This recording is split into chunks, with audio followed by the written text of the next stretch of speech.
নাতে রসুল লিখছি আমি সবুজ গম্বুজ দেখে দেখে, প্রেমে বেকুল কলম খানি সবুজ গম্বুজ দেখে দেখে, সবুজ গম্বুজ দেখে দেখে।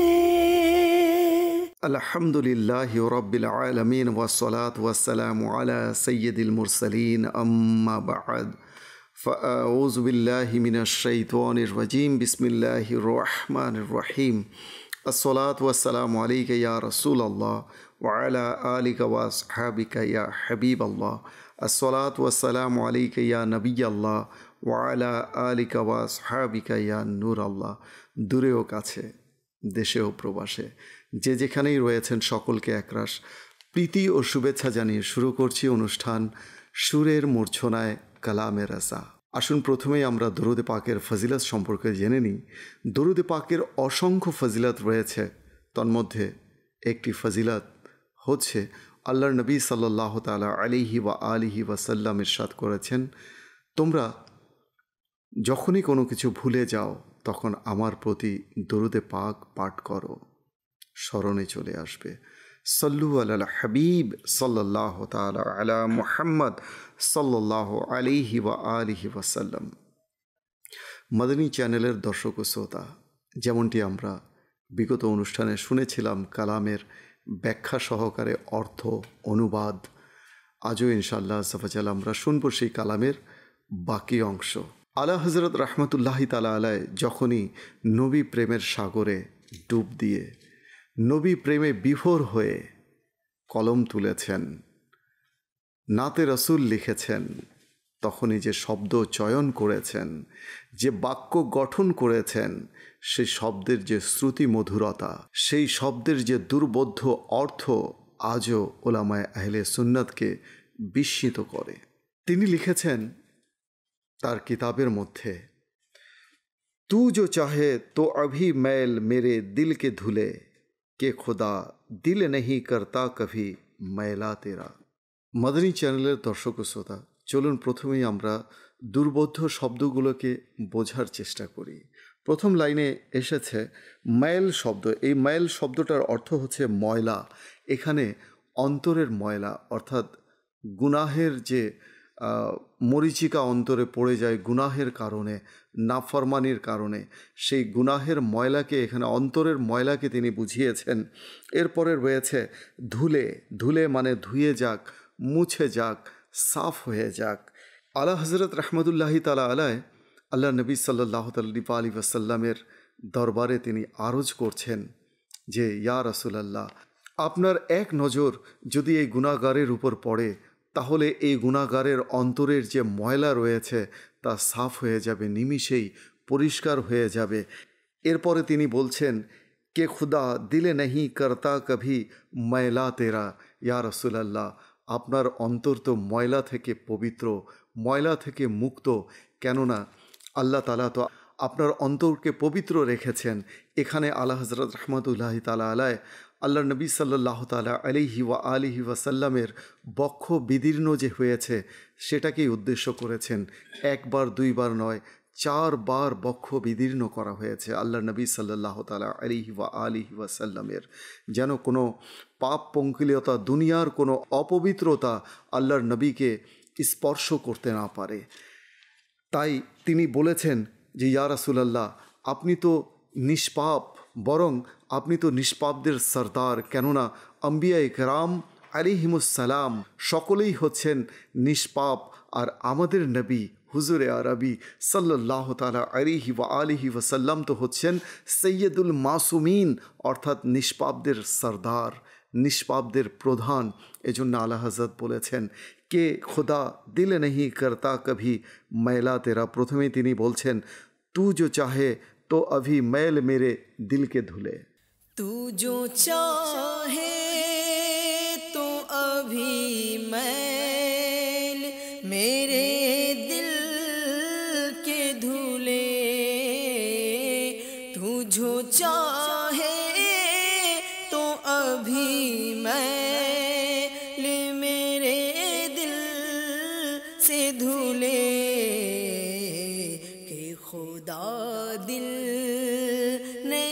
करता कभी मैला तेरा के खुदा दिल नहीं करता कभी मैला तेरा।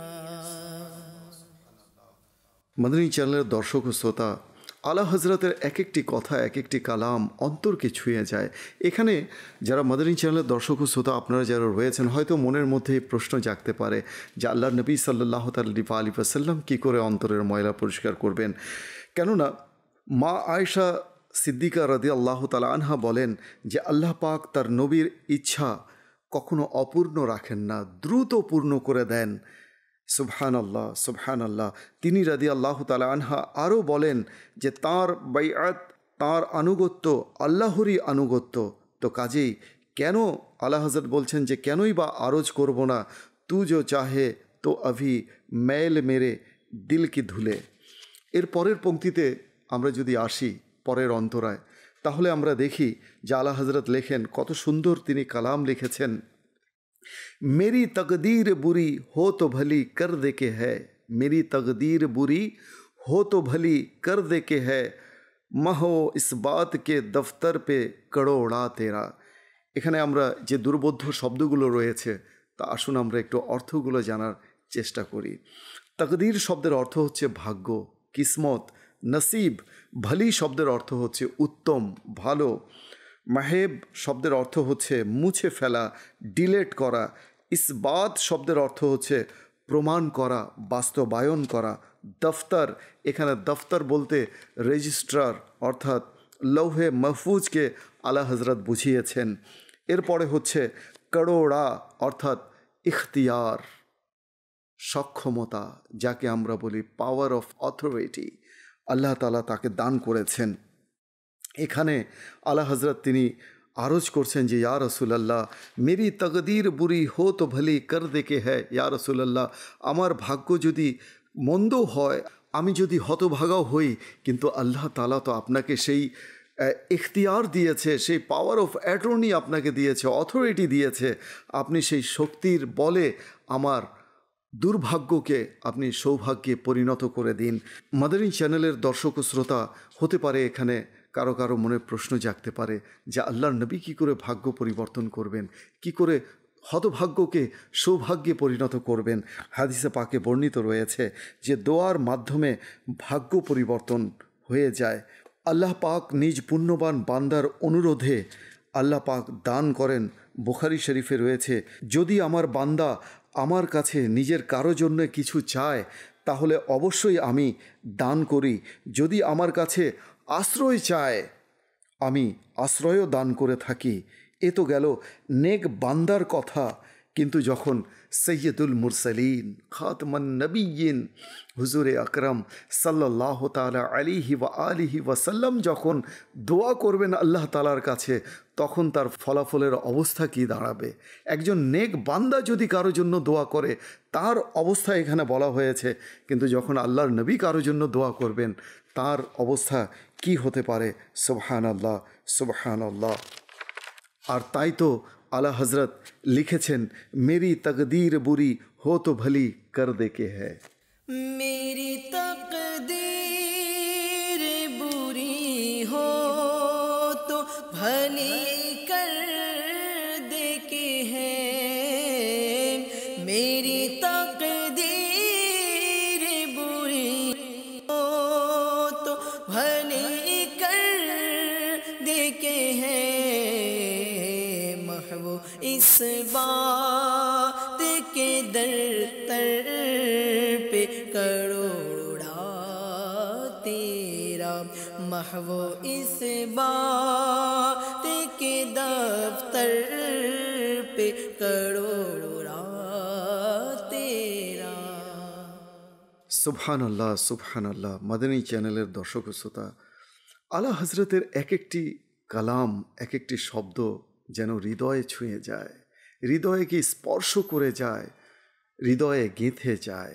পরবর্তী অন্তরায় আলা হজরত লেখেন, তেরে টুকরো সে পলে গैर की ठोकर पे ना डाल, तेरे टुकड़ों से पले गैर की ठोकर पे ना डाल, झिड़कियाँ खाएं कहाँ छोड़ के सदका तेरा। এখানে যে দুর্বোধ্য শব্দগুলো রয়েছে আগে আমরা চলুন জেনে নিই। টুকরো শব্দের অর্থ হচ্ছে দানকৃত খাবার, আহার্য বস্তু। সদকা অর্থাৎ এখানে বলা হয়েছে আল্লাহর নবীর পক্ষ থেকে দানকৃত যে কোনো বস্তু, সেটা হায়াতও হতে পারে, রিজিকও হতে পারে, যে কোনো কিছু। এরপরে আছে পালে। পালে শব্দের অর্থ হচ্ছে জীবন যাপন করা। গ্যায়ের শব্দের অর্থ হচ্ছে অন্যের। ঠোকার শব্দের অর্থ হচ্ছে হোঁচট খাওয়া। ঝিড়কিয়াঁ শব্দের অর্থ হচ্ছে তিরস্কার করা, খোঁটা দেয়া। আরজ করছেন তিনি, ইয়া রাসূলুল্লাহ, যে আপনার যে গোলাম, যে আপনার দরবারে টুকরো খেয়ে জীবন যাপন করছে, সে অন্যের কাছে কিভাবে চাইবে, কিভাবে অন্যের মুখাপেক্ষী হবে? দুনিয়ার কোনো মানুষ তো কাউকে সাহায্য করবে না, যদিও করে তারা তো খোঁটা দেয়, তারা তিরস্কার করে, তারা তাড়িয়ে দেয়। ইয়া রাসূলুল্লাহ, আপনার এই বান্দা আপনার দরবার ছেড়ে আর অন্য কোথাও কিভাবে যাবে?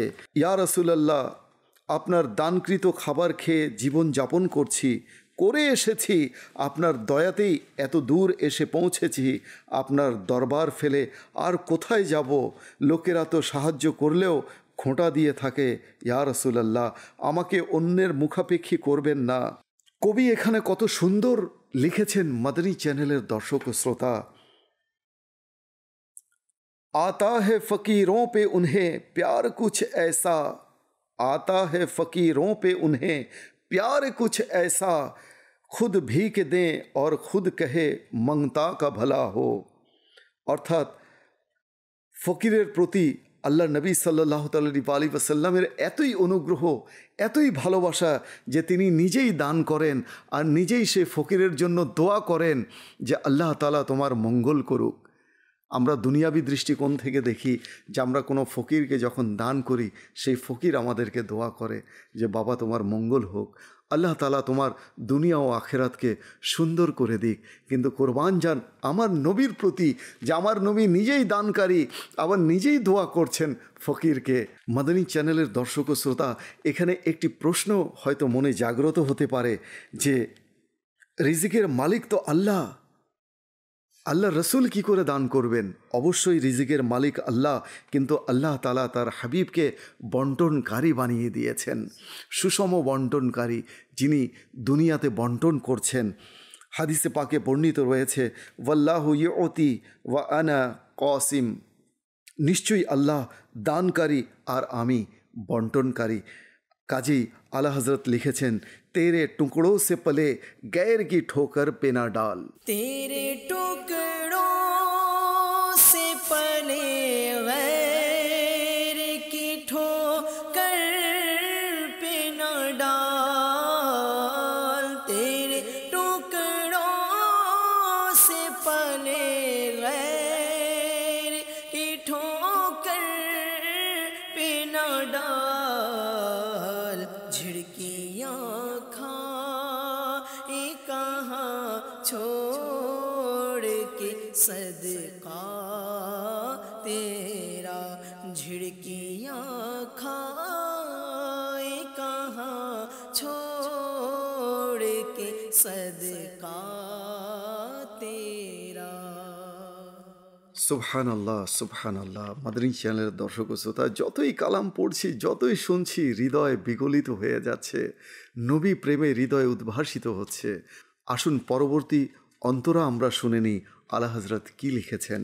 আলা হজরত লিখছেন, दूर क्या जानिए बदकार पे कैसी गुजरे, दूर क्या जानिए बदकार पे कैसी गुजरे, तेरे ही दर पे मरे बेकसो तन्हा तेरा। এখানে বলা হয়েছে ক্যা জানিয়ে মানে কি জানি, বদকার শব্দের অর্থ হচ্ছে গুনাহগার, कैसी गुजरे অর্থাৎ কিভাবে কাটবে, না জানি কোন বিপদ এসে পড়ে। দর শব্দের অর্থ হচ্ছে দরজা। বেকসো তনহা অর্থাৎ অসহায় ও নিঃসঙ্গ। নবী করিম সাল্লাল্লাহু আলাইহি ওয়াসাল্লামের রওজা আদহারে তিনি মৃত্যুর কামনা করেছেন তিনি বলছেন, দূর ক্যা জানিয়ে ইয়া রাসূলুল্লাহ, আপনার দরবার থেকে যদি আমি দূরে থাকি, না জানি আমার ভাগ্যে কোথায় কখন কোন বিপদ ঘটে যায়, আমার মৃত্যু ইমানের সাথে হবে কি না আমি জানি না, কোন বিপদ চলে আসে। ইয়া রাসূলুল্লাহ, আপনার দরবারেই আমি মরতে চাই। এই অসহায় নিঃসঙ্গ গুনাহগার বদকার আপনার দরবারেই মরতে চায়। মদনী চ্যানেলের দর্শক ও শ্রোতা, নবী করিম সাল্লাল্লাহু আলাইহি ওয়াসাল্লাম ইরশাদ করেছেন, মদিনায় মৃত্যুবরণকারীর জন্য আমি স্বয়ং শাফাআত করব। অন্যত্র তিনি ইরশাদ করছেন যে যার পক্ষে সম্ভব হয় সে যেন মদিনায় মৃত্যুবরণ করে, যে মদিনায় মারা যাবে, কিয়ামতের দিনে আমি তার শাফাআত করব। সুবহানাল্লাহ, সুবহানাল্লাহ। কাজেই মদনী চ্যানেলের দর্শকবৃন্দ, আমাদেরও একটাই লক্ষ্য হওয়া উচিত, একটাই উদ্দেশ্য হওয়া উচিত যে জীবনযাপন যত্রতত্র যেখানেই জীবনযাপন করে নেই না কেন, মরণটা যেন অন্তত মদিনায় হয়, সেই চেষ্টাই যেন অন্তত আমরা করি। আর কাজী আলা হজরত এখানে লিখেছেন, দূর ক্যা জানিয়ে বদকার পে कैसी गुजरे, दूर क्या जानिए बदकार पे कैसी गुजरे, दूर क्या जानिए बदकार पे कैसी गुजरे, तेरे ही दर पे मरे बेकसो तन्हा तेरा, तेरे ही दर पे मरे बेकसो तन्हा तेरा। সুবহানাল্লাহ, সুবহানাল্লাহ। এর পরের অন্তরাও আমরা জেনে নিই আলা হজরত কি লিখেছেন, तेरे सदके मुझे एक बूंद बहुत है तेरी, जिस दिन अच्छों को मिले जाम छलकता तेरा। শব্দগুলো, দুর্বোধ্য শব্দগুলো আসুন আমরা জেনে নিই। তেরে সদকে, আকা আপনার সদকায়, আপনার উসিলায়, বুঁদ মানে হচ্ছে ফোঁটা, আচ্ছো অর্থাৎ নেককার ও পুণ্যবান লোক, জাম অর্থাৎ হচ্ছে আবে কৌসর পূর্ণ পেয়ালা, ছলকতা অর্থাৎ হচ্ছে উথলে পড়া, উপচে পড়া। আলা হজরত রহমতুল্লাহি তাআলা আলাইহি এখানে বোঝাতে চাচ্ছেন, এখানে প্রকাশ করতে চাচ্ছেন মনের ভাব যে ইয়া রাসূলুল্লাহ, যেদিন নেককার লোকেরা উপচে পড়া পেয়ালা লাভ করবে আপনার হাত মুবারক দিয়ে, আবে কৌসরের জাম তারা লাভ করবে আপনার হাত মুবারকের, এক ফোঁটা সলসবিল, এক ফোঁটা আবে কৌসর আমার জন্য সেদিন যথেষ্ট হবে। আর তাই তো আলা হজরত নিজের অপর এক কালামে তিনি লিখেছেন, জিসকি দো বুঁদ হ্যায় কৌসর ও সলসবিল, जिसकी दो बूंद है कौसर ओ सलसबील, है वो रहमत का दरिया हमारा नबी। सुबहान अल्लाह। একদিন সাহাবায়ে কেরাম আরজ করলেন, ইয়া রাসূলুল্লাহ, কিয়ামতের দিন আমরা আপনাকে কোথায় পাবো? তদুত্তরে আল্লাহর নবী হুজুরে আরবি সাল্লাল্লাহু তাআলা আলাইহি ওয়া আলিহি ওয়াসাল্লাম ইরশাদ করলেন যে এই তিন স্থানের যে কোনো এক জায়গায় তোমরা আমাকে পাবে। পুলসিরাতে, যেখানে আমি নিজ উম্মতকে পার করিয়ে জান্নাতে নিয়ে যাব। দ্বিতীয়ত মিজানে, যেখানে উম্মতের আমল মাপা হবে, সেখানে আমি পর্যবেক্ষণ করব। কারো নেকির পাল্লা যদি হালকা হয়, আমি নিজ অনুগ্রহে সেই পাল্লাকে ভারী করে দেব। হাদিসের সারাংশ। তৃতীয়ত হাউজে কাউসারে নিজ উম্মতকে পেয়ালা ভরে আমি কাউসার পান করাবো। এমন দয়ালু উদার নবী আর কি কোথাও পাওয়া যায়? এমন দরদি নবী মদনী চ্যানেলের দর্শক ও শ্রোতা, এরপরেও কি আমরা সেই দরদি নবীর মর্যাদা, সেই দরদি নবীর সম্মান, মাহাত্ম্য আমরা কি বুঝতে সক্ষম হব না? এখনও কি সময় আসেনি আল্লাহর নবীর মর্যাদা ও মাহাত্ম্য অনুধাবন করার? আর কি করে আমরা আল্লাহর নবীকে ভালোবাসব?